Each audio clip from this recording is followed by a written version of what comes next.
exitosa. Buenas noches, Karina, un placer de estar con ustedes y un gusto de saludar a tu teleaudiencia. Muchas gracias por estar aquí.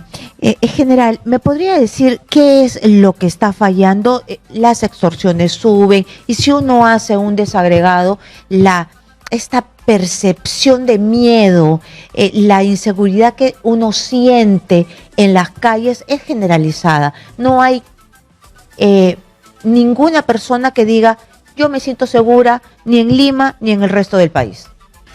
Karina, lamentablemente los hechos nos están dando la razón. Venimos señalando esto hace muchos años. La extorsión hace más de una década estaba focalizado en niveles alarmantes ya en La Libertad, en Trujillo. Ha ido creciendo progresivamente en Chiclayo, en Piura, en Chimbote, y veíamos que venía hacia Lima y lo hemos estado señalando, pero hace muchos años, y no nos han estado escuchando, y no hay políticas adecuadas, no hay una planificación conveniente, no hay un diagnóstico estratégico. En realidad no se está haciendo algo para mejorar nuestra inseguridad. Y tengo que decir con mucha tristeza de que la situación se va a agravar mucho más todavía de acá hasta que termine el actual gobierno. Y habrá que ver quiénes entran para ver si no seguimos agravándonos peor en materia de seguridad, porque la cosa ya se torna insostenible. Pero el problema no es declarar en estado de emergencia, o como se ha visto el problema de Patás, declarar en estado de sitio, procurando pincelar una solución, un cáncer tan complicado, pretender solucionarlo con una antalgina. No es así. La cosa tiene que ser seria y responsable, tiene que manejarse de una manera plena, con una apreciación, un diagnóstico estratégico de la situación, y tiene que agarrar muchos factores. Se está hablando de que potenciamos a la policía, eso no significa nada, no arregla nada, porque el problema estructural es mucho más grande que el rol de la policía. Con usted, conversando en varias ocasiones, hemos dicho, el problema de la policía, logrando su mejor concurso, solamente va a resolver el 25% del problema de la inseguridad. El otro 75% está fuera de las manos de la policía. Y ahí están las leyes mal dadas, el Ministerio Público y el Poder Judicial, que no quieren cumplir con las leyes que todavía en algún momento pueden ser buenas. No está funcionando el sistema de justicia, el Ministerio Público está fuera de tono, no está sintonizado con las necesidades de la sociedad, el Poder Judicial igual, el sistema penitenciario está colapsado plenamente. Entonces, por mucho que la policía tenga un esfuerzo extraordinariamente elevado para poder y consiga hacer resultados, el problema no va a mejorar, porque la situación es complicada, es endemática. ¿Y qué es lo que se puede hacer desde el punto de vista de las políticas de Estado contra la extorsión? Porque se creó un grupo específicamente para luchar, un grupo de la Policía Nacional para luchar contra la extorsión, el GOREX. ¿Qué pasó? Yo he estado hace una semana con los representantes de los transportistas y nos han dicho que ellos siguen siendo extorsionados, no salen a trabajar por las extorsiones. Hemos visto, nosotros cubrimos los atentados contra las combis, los buses. Esto no ha retrocedido, no han tenido ningún avance, no hay una política certera contra las extorsiones. Es que no tenemos algo para que se haya planificado convenientemente, Karina. Por ejemplo, vamos a hablar de un primer aspecto nada más, la inteligencia, que es un tema que domino bastante porque he trabajado muchísimos años en inteligencia. Si los recursos que se tienen en inteligencia son empleados inadecuadamente en otras cosas y no se orientan para combatir las extorsiones, entonces el resultado obviamente es negativo. Pero a eso le agrega usted que no tenemos laboratorios. Los laboratorios siguen respondiendo a una realidad de hace 50 años. A eso le agrega usted, por ejemplo, que la legislación para poder sancionar a los menores como adultos no se da paso o no se discute convenientemente, y vemos hace unos par de días nada más un menor tratando de poner una granada y se le ha visto con el rostro explotado.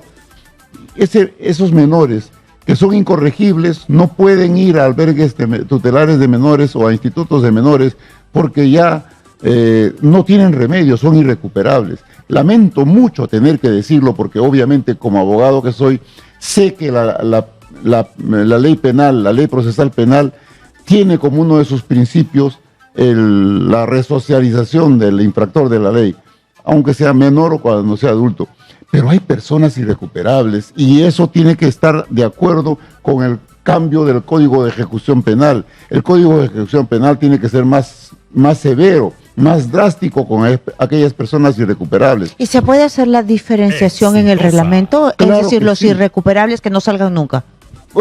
Obviamente, y eso tiene que jugar con las leyes para que los jueces sancionen convenientemente. Es más, ¿por qué es el éxito de Bukele? Si analizamos el éxito de Bukele es porque los irrecuperables van a una prisión donde tienen una comida al día, viven en condiciones fuertes, no tienen visitas como quisieran tenerlas, no tienen acceso a los medios de comunicación y obviamente, ¿cómo está El Salvador?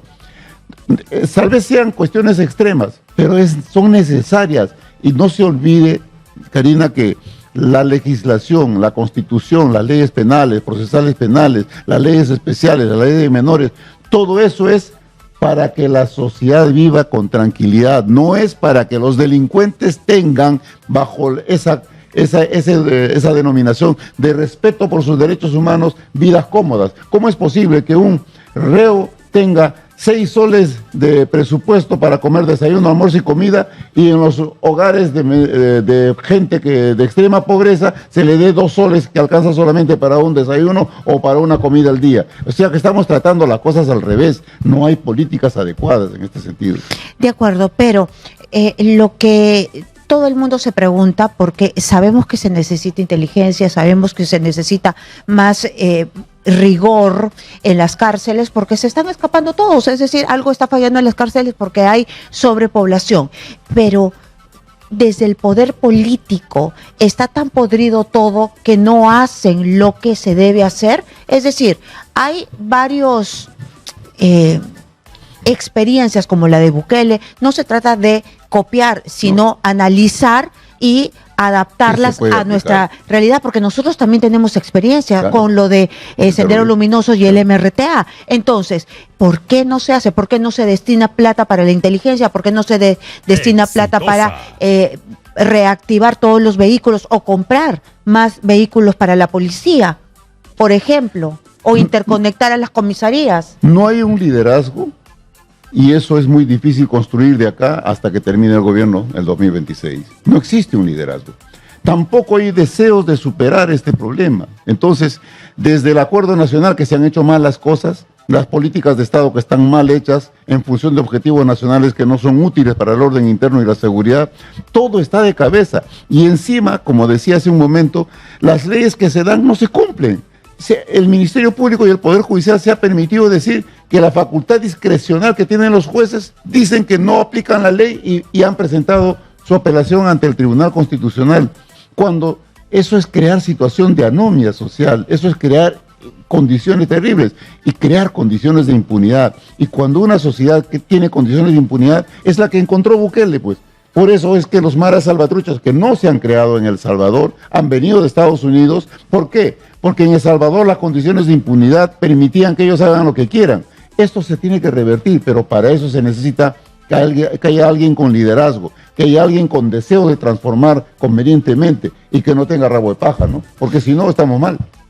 Porque hemos visto que ya las cosas están desbordadas hace mucho tiempo, Patás, donde se mata y no hay liderazgo, ni ley, ni Estado de Derecho. Allí la presidenta de la República ha tenido que ir, pero acompañada de un batallón de policías y militares, porque si no, no ponen un pie en Patás. Pero ha tenido que ir a las oficinas de La Poderosa, no ha podido ir donde estaba la ciudadanía. Entonces fíjese usted, ha puesto un buen ejemplo, Patás. Vamos a ver el problema de Patás.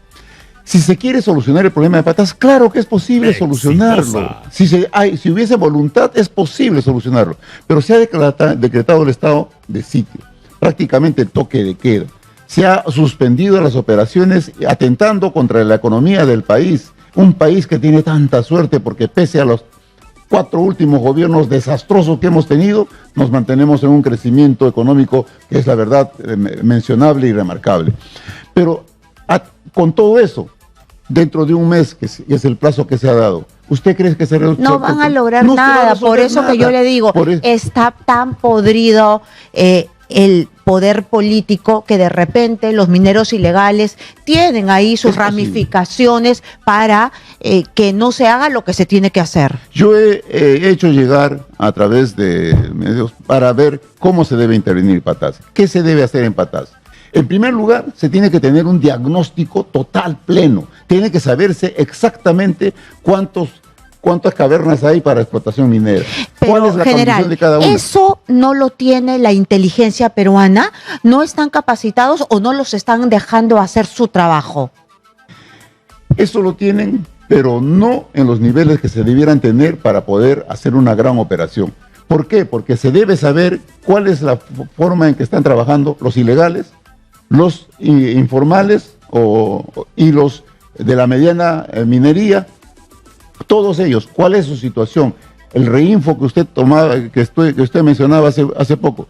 ¿Cómo es posible que se haga este registro de formalización de la actividad minera y se den los plazos correspondientes y no se logre obtener siquiera que un 50% participe? Estamos participando en formalización de un 10% y esto, solamente un 10%, años y años, y seguimos con lo mismo. Cuando se ha podido ver cuál es la deficiencia, cuál es el problema, y ese podría ser una de las cosas que tiene que resolverse. La SUNAT tiene que intervenir. Yo quiero cerrar, por favor, con esto de las extorsiones, porque hemos vivido un momento terrible cuando a esta combi se le disparó, se le hirió al chofer y se mató a un niño. Es decir, ahora ya no simplemente van contra el chofer y la vida del cobrador, sino disparan a mansalva. Les da igual matar a una criatura. ¿Hasta qué nivel se puede llegar? ¿Hemos visto esto en otros países? Karina, lamentablemente, así como nosotros estudiamos para ser mejores profesionales, también en la delincuencia común y en la criminalidad organizada pasa lo mismo. Sendero Luminoso nos dejó una pésima escuela del crimen. Por ejemplo, antes de Sendero Luminoso, los secuestradores eran empíricos. Pero cuando apareció Sendero Luminoso y después Tupac Amaru, con las cárceles del pueblo y los secuestros donde cobraban cupos millonarios, entonces los delincuentes comunes aprendieron a hacer secuestros de una magnitud diferente. Ya tenían grupos de análisis de inteligencia, ya tenían grupos de observación para poder ejecutar la operación, ya tenían un grupo para poder hacer la ejecución directa, ya tenían un grupo para hacer las negociaciones, ya tenían un grupo para tener a la gente en la cárcel y pedir el rescate, y tenían otro grupo de asesoría legal para poder cumplir. Entonces, ellos han ido perfeccionando. Nosotros hemos logrado vencer al secuestro porque estábamos en algún momento teniendo 100, 150 secuestros al año, secuestros típicos me refiero. Nunca llegamos a los niveles de Colombia con 3.000 secuestros al año, o México más de 5.000. Y entonces hemos logrado vencer porque agudizamos la inteligencia y mejoramos la investigación de la unidad de secuestro. Por eso es que migran a las extorsiones, y las extorsiones se copian de otras realidades y vienen acompañados de la ferocidad que traen los venezolanos, que no tienen respeto alguno por la vida humana. Entonces se tiene que buscar cómo trabajar eso de una mejor manera. No podemos seguir con los métodos tradicionales porque nunca vamos a conseguir mejorar haciendo siempre lo mismo y todavía en condiciones en las que estamos en desventaja frente al accionar de la criminalidad. Ha quedado clarísimo, muchísimas gracias. Entonces, inteligencia y dar los recursos que se necesita. Nosotros tenemos experiencia, pero allí hay algo que no deja que se haga el trabajo que ya se conoce y viene del